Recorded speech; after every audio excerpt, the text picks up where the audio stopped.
You really think I'm going to sit here and back down without a fight? I'm going to save them, and I'm going to get the artifacts out of that vault. And when I do... Then what? What will you do when your measly little prayers get answered? Will you oppose me? Will you try to kill me? Will you waste your energy fighting a battle you can't win and reduce yourself to ashes and bone? At least promise me this, hero. Next time we meet, try to be a little more challenging. You know, you're really confident for someone who's going to lose. I could say the same to you. I suppose we're alike in that respect. In any case, good luck with your little quest. I don't need it from you. I just saw CJ. I love bringing him fish. He's always so happy to see me. Or maybe he's just happy to see the fish. So, is it true you were out bearing money yesterday? I swear I wasn't spying on you. I just heard a rumor going around. Really none of my business.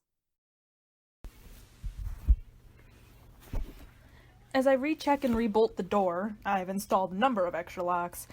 I feel with the turn of each latch a chill trying to crawl beneath the back of my skull. Putting on the chain only intensifies the feeling, hairs bristling, trying to escape the host because the host is stupid enough to stick around, missing the most obvious fact of all, that what I hope to lock out I've only locked in here with me. And no, it hasn't gone away. The elusive it is still here with me. But there's very little I can do. I wash the sweat off my face, do my best to suppress a shiver, can't return to the body, spread out across the table like papers. And let me tell you, there's more than just an Evanston record lying there, bloodless and still, but not at all dead, calling me to it, needing me now like a child, depending on me despite its age. After all, I'm its source, the one who feeds it, nurses it back to health, but not life. I fear bones of bond paper, transfusions of ink, genetic encryption and Xerox, monsters, maybe inaccurate correlates, but nonetheless there. And necessary to animate it all? For is that not the ultimate goal? Not some heaven-sent blast of electricity, but me, and not me unto me, but me unto it, if those two things are really all that different. Which is still to say, to state the obvious, without me, it would perish. Except these days, nothing's obvious. There's something else. More and more often, I've been overcome by the strangest feeling that I've gotten it all turned around, by which I mean to say, to state the not-so-obvious, without it, I would perish. A moment comes where suddenly everything seems impossibly far and confused. My sense of self derealized and depersonalized. The disorientation so severe I actually believe, and let me tell you, it is an intensely strange instance of belief, that this terrible sense of relatedness to Zampano's work implies something that just can't be, namely that this thing has created me.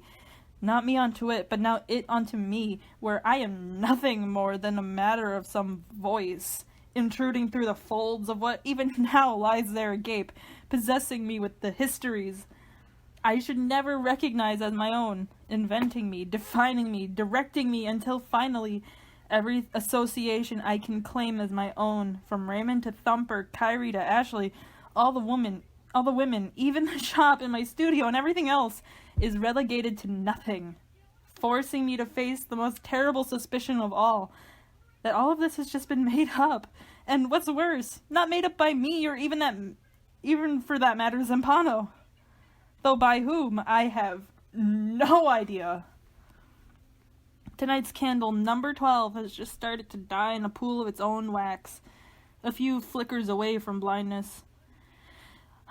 Last week they turned off my electricity, leaving me to canned goods, daylight, and wicks. God knows why my phone still works. Ants inhabit the corners. Spiders prepare a grave. I use lewd Zippo to light another candle, the flame revealing what I'd missed before. On the front, etched in chrome, the all-red melancholy King of Hearts. Did Lude have any idea what he was really suggesting I do? Imagining then not one flame, but a multitude, a million orange and blue tears cremating the body. This labor, and in that sudden burst of heat, more like an explosion, flinging the smoldering powder upon the room, a burning snow, falling everywhere, erasing everything until it finally erases all evidence of itself and even me. In the distance, I hear the roar, faint at first but getting louder, as if some superheated billowing cloud has at last begun to descend from the peak of some invisible and possibly high mountain peak, and rushing down at incredible speeds, too, instantly enclosing and carbonizing everything and anyone in its way. I consider retrieving it. What I recently bought. I may need it. Instead, I recheck the measuring tapes. At least there's no change there. But the roar keeps growing, almost unbearable, and there's nowhere else left to turn. Get it out of the trunk, I tell myself. Then the elusive it momentarily disappears. Get out! I scream. There is no roar. A neighbor's having a party. People are laughing. Luckily, they haven't heard me, or if they have, they've sensed enough to ignore me. I wish I could ignore me. There's only one choice now. Finishing what Zampano himself failed to finish. Re-enter this thing in a binding tomb. Make it only a book. And if that doesn't help, retrieve what I've been hiding in the trunk. Something I ordered 3 weeks ago and finally picked up today. Purchased in Culver City at Martin B. Redding, 11029 Washington Boulevard. 1 Heckler and Koch USP. .45 ACP, kept for that moment when I'm certain nothing's left. The thread is snapped. No sound even to mark the breaking, let alone the fall.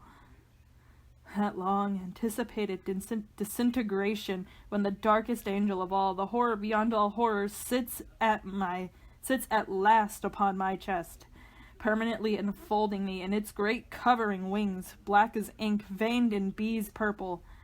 A creature without a voice. A voice without a name.